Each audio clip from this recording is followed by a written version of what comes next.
Ma'lumotlarga qaraganda sog'lom turmush tarzi inson umrini sezilarli darajada oshirishi mumkin. Germaniyada o'tkazilgan tadqiqotlar natijasiga ko'ra, sog'lom turmush tarziga amal qilish 40 yoshdan keyingi inson umri ko'rish davomiyligini 13-17 yilga uzaytirar ekan. Mamlakatimizda ham aynan sog'lom turmush tarzini targ'ib qilish va unga amal qilish uchun davlatimiz rahbari tomonidan so'nggi yillarda sportni rivojlantirishga ham alohida e'tibor qaratilmoqda va biz hozir aynan mana shu sohaning fidoyilari va mehnatkashlari bilan suhbatlashamiz. Ertalabki badan tarbiya, sog'lomlashtirish bu odamga juda ham foydasi katta bo'ladi. Ishxonaga borganda odam o'zini tetik his qiladi.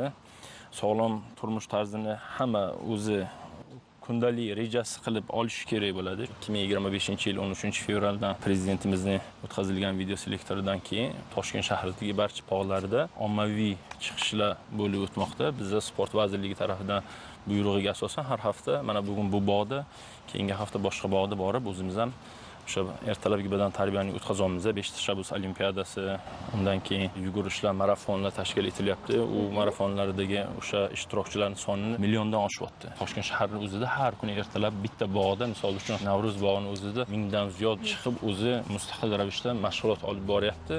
Jismoniy mashqlar tana mushaklarini baquvvat, bo'g'imlarni harakatchan qiladi.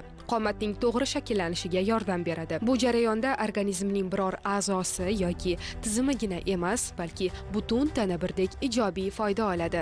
7 yoshdan 70 yoshgacha bo'lgan yurtdoshlarimiz sport bilan shug'ullanadi, buni bilamiz, lekin ularning orasida haqiqatdan ham 70 yoshlilarni uchratish bugungi kunda menimcha bir ajoyib hodisa bo'lsa kerak va bizning qahramonimiz ham aynan 70 yoshda ekanlar.